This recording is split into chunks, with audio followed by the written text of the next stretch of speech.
Agora Isso, fala. cara. Quer colocar mais alguma coisa, Fernando? Não, eu. Não, cara, você é professor, filho. Não, Não tem nem como. imagina, Eu velho. falar, você já. Não, que isso.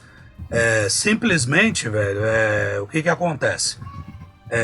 A gente aprende todo dia, Sim. né? Eu acho que eu tenho uma vantagem sobre você, porque eu já fui radialista. Então eu chegava na rádio 93,3 FM. Então eu tenho uma certa facilidade para falar, de certa forma, né? Eu já não tenho tanto. Então, quer dizer, você já não teve essa experiência de ser radialista, né? Então, assim... Há pouco tempo que eu destravei de câmera também. Faz um ano. Então sim, mas tá ótimo. Tô novinho. Não, mas tá certo, tá certo. E você tem alguma mitologia que você mais gosta, ô Fernando? Cara, a que eu mais gosto não tem, cara. Assim, eu me interesso um pouquinho por todas, entendeu? Assim, eu não sei de muita coisa, mas cada mitologia já me chama atenção, uma coisa que eu descubro hoje, entendeu? Eu vou aleatório, entendeu? E é bacana isso daí, né? Então, eu também não tenho uma que eu goste mais ou desgoste. Mas tenho, Fernando, muitas mitologias que me intrigam. Agora nós vamos entrar no assunto que você vai gostar. Por exemplo, o pessoal, eles costumam apontar algumas mitologias com vida extraterrestre. Nossa, aí é o assunto que... O que você acha disso, Fernando? Cara, tem um fundamento, na sua opinião?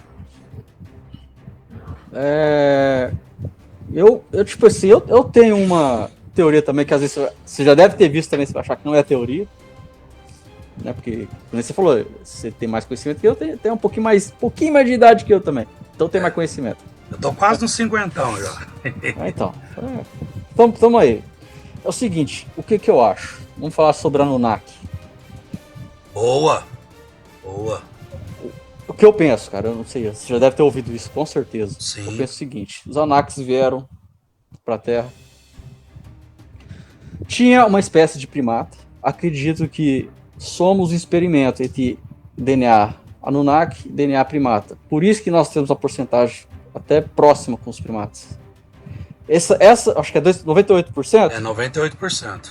Esses 2% é que difere, que somos os 2% a mais, que são dos Anunnakis, que fez a gente evoluir.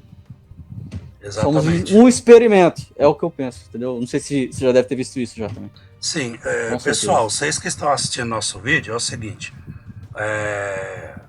Inclusive, quando a gente começar a falar sobre mitologias, é a primeira que já está no gatilho. Existiu uma sociedade dos sumérios, na antiga Mesopotâmia. Mesopotâmia é uma palavra que vem do sânscrito, significa terra entre rios. E é um lugar assim que até é mencionado na escritura sagrada, na Bíblia. E é um lugar entre o rio Tigre e o rio Eufrates. E fica ali no Oriente Médio.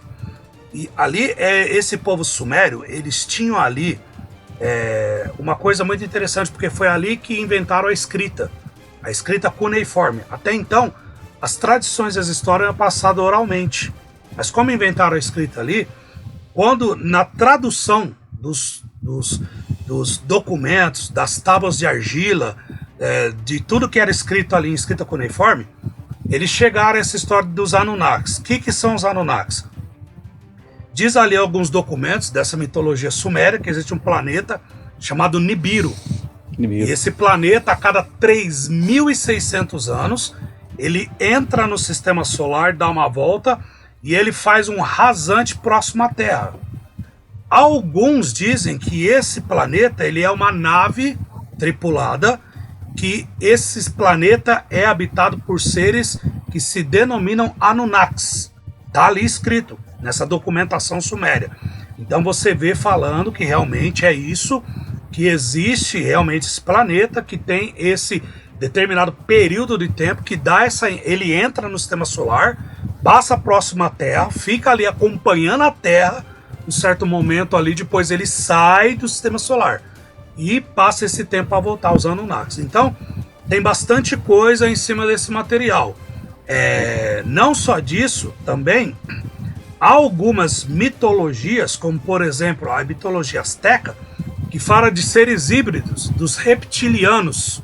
Sim. que ainda hoje os reptilianos podem estar entre nós, né? O que você acha sobre os reptilianos, ô Fernando? Cara, eu acredito que também tá num. Pra quem já assistiu, como é que chama? Viagem ao Centro da Terra, Assim, é eu acredito clássico, que. né? Esse é um clássico. Bicho, como não? Eu acredito que tem alguma passagem, sim, lá.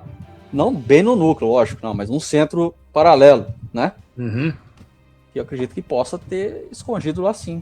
Inclusive, o alto escalão vamos dizer assim, do governo, eu acredito que os reptilianos são os organizadores Do como é que mundo, fala? praticamente, né? Eles que comandam. Eles que comandam. Uma vez a gente até deu uma pincelada bem básica, Deu. negócio de governo mundial, essas coisas, mas Sim. aquilo que você me falou me deu uma despertada.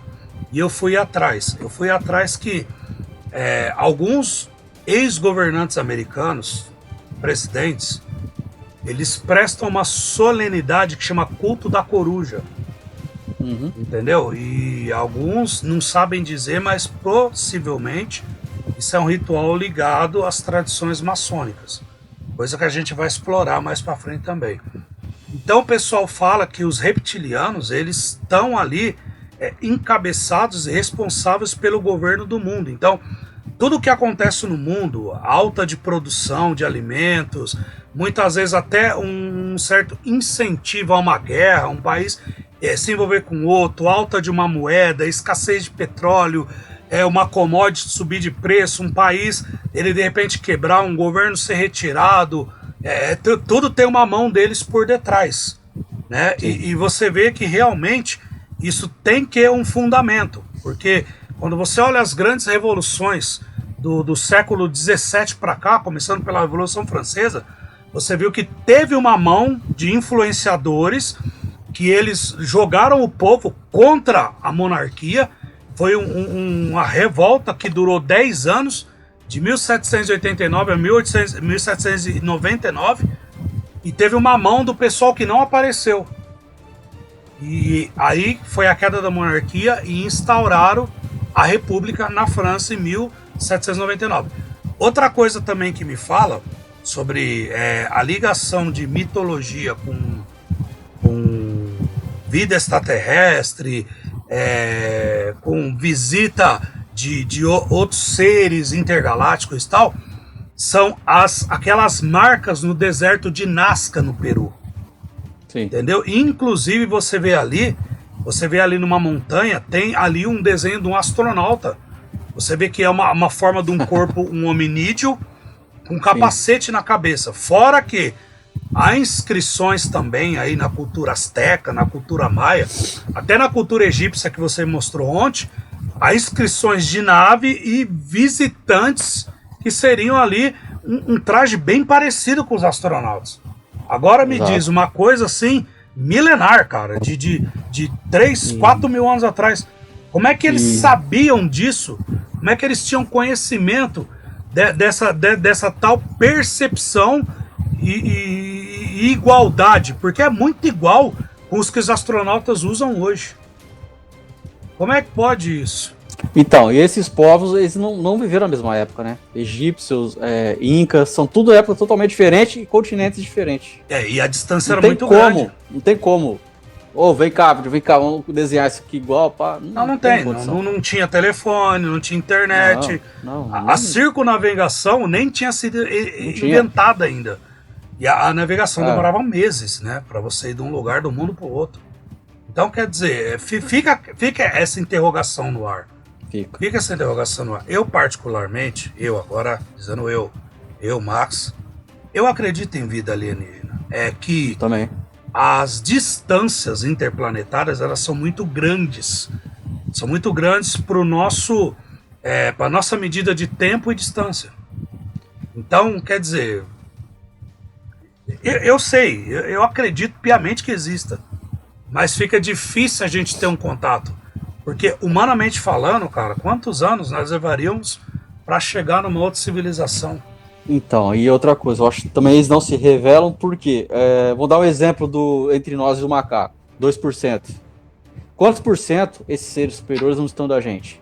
A Exato. gente não consegue comunicar com o macaco. Ou seja, a gente pode até tentar comunicar com eles, mas a gente não vai compreendê-los.